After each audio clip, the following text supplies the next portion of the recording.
Assalamualaikum warahmatullahi wabarakatuh. Alhamdulillah, kawan-kawan yang dirahmati Allah Subhanahu wa taala, kita bisa melanjutkan belajarnya. Pertanyaan saya pertama adalah, apakah Anda sudah berdoa hari ini? Oke, sudah dijawab.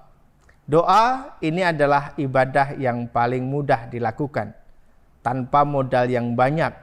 Dalam keadaan apapun, baik kita bersuci ataupun belum bersuci, kita bisa diberikan kesempatan untuk berdoa kepada Allah Subhanahu wa taala. Seringkali dalam sesi seminar, saya bertanya ke beberapa peserta, adakah Bapak Ibu yang ingin berangkat ke Baitullah?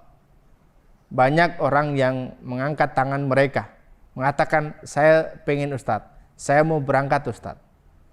Lalu kemudian pertanyaan saya berikan lagi, apakah sudah berdoa? Ternyata dari yang tadi menjawab ingin berangkat ke Baitullah, punya cita-cita ibadah di Baitullah, ternyata hanya sebagian yang menjawab mereka pernah berdoa. Lalu why? Mereka pengen ke Baitullah tetapi tidak mau berdoa. Ada juga dalam sesi yang lain saya tanya, ada yang pengen lunas hutang? Amanahnya dilunaskan oleh Allah? Hampir semua angkat tangan, bahkan semuanya angkat tangan. Tetapi ketika pertanyaan berikut yang dilanjutkan, sudahkah Bapak Ibu berdoa meminta agar dilunaskan amanahnya oleh Allah, agar diberikan kemudahan oleh Allah untuk melunasi hutang? Ternyata lagi-lagi hanya sebagian kecil yang mereka sudah berdoa. Bahkan ada juga kita tanya, apakah Bapak Ibu ingin masuk surga? Semua orang mengangkat tangan dan berseru ingin masuk surganya Allah Subhanahu wa taala. Tetapi ketika ditanya, apakah sudah berdoa agar dimudahkan oleh Allah untuk masuk surganya? Ternyata jawabannya tidak semua orang sudah berdoa. Lalu wahai, kenapa? Kenapa hanya sedikit orang yang mereka bersedia untuk berdoa?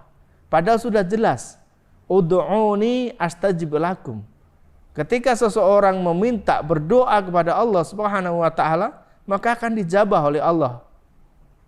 Tetapi hanya sedikit dari mereka yang melakukan hal itu. Kawan-kawan dirahmati Allah Subhanahu wa taala. Bahkan kemudian pertanyaan kita lanjutkan. Ketika Bapak Ibu sudah berdoa, sudahkah Bapak Ibu mendoakan orang lain? Ternyata hanya sedikit orang yang mendoakan orang lain. Padahal ketika kita mau mendoakan orang lain,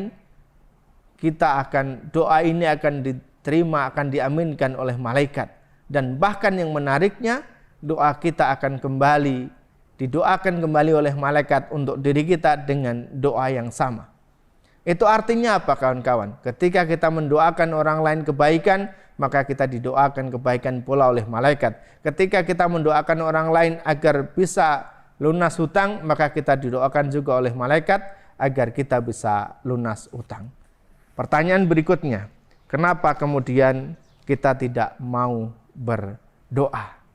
Sehingga kawan-kawan, jangan pernah lelah untuk berdoa.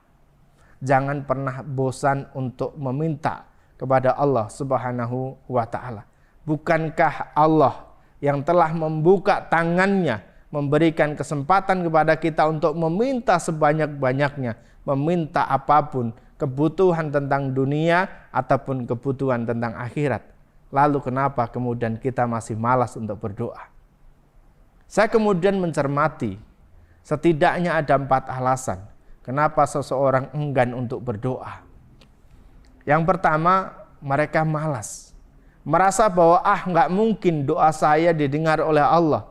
Nggak mungkin doa saya dikabul oleh Allah. Doa saya terlalu besar Ustadz.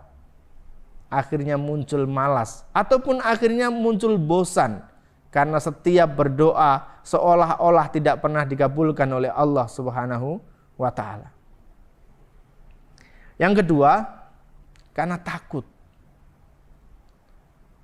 Takut kepada Allah Subhanahu wa ta'ala. Bahwasanya kok dia minta terus, kok dia doa terus. Kok nggak bosan-bosan? Akhirnya justru malah menimbulkan rasa takut dalam dirinya. Jangan-jangan begitu. Dan alasan yang ketiga yaitu adalah karena malu. Saya banyak dosa, Ustaz. Bagaimana mungkin Allah mengabulkan sang pendusta seperti saya? Dosa saya banyak. Lalu kemudian mereka justru tidak minta kepada Allah agar diampuni dosa-dosanya. Tidak berani minta kepada Allah Subhanahu wa ta'ala. Dan yang keempat alasannya adalah karena sombong. Na'udzubillah min dzalik. Ada di antara kita yang merasa sombong, nggak butuh Allah, sehingga nggak mau angkat tangan dan berdoa kepada Allah Subhanahu wa ta'ala. Merasa sudah cukup dengan apa yang dilakukan selama ini. Bahkan dari ikhtiarnya, dari pekerjaannya, merasa bahwa ini adalah karena usaha saya sendiri, bukan karena doa saya. Orang-orang seperti ini akan justru jauh dari Allah Subhanahu wa ta'ala, akan jauh dari petunjuknya Allah Subhanahu wa ta'ala. Kawan-kawan dirahmati Allah Subhanahu wa ta'ala, kita bisa minta kepada Allah apapun terkait dengan rezeki, terkait dengan rumah tangga. Bagaimana agar rumah tangga kita menjadi keluarga yang sakinah, mawaddah, warahmah, agar anak-anak kita menjadi anak-anak yang soleh dan solihah, agar rezeki kita banyak berlimpah dan juga berkah, agar tetangga-tetangga kita diberikan kebaikan-kebaikan oleh Allah Subhanahu wa ta'ala. Semuanya itu bisa kita mintakan kepada Allah Subhanahu wa ta'ala. Sehingga kawan-kawan jangan pernah bosan, jangan pernah ragu untuk meminta kepada Allah Subhanahu wa ta'ala. Karena Allah senang ketika kita datang mendekat kepada Allah Subhanahu wa ta'ala. Assalamualaikum warahmatullahi wabarakatuh.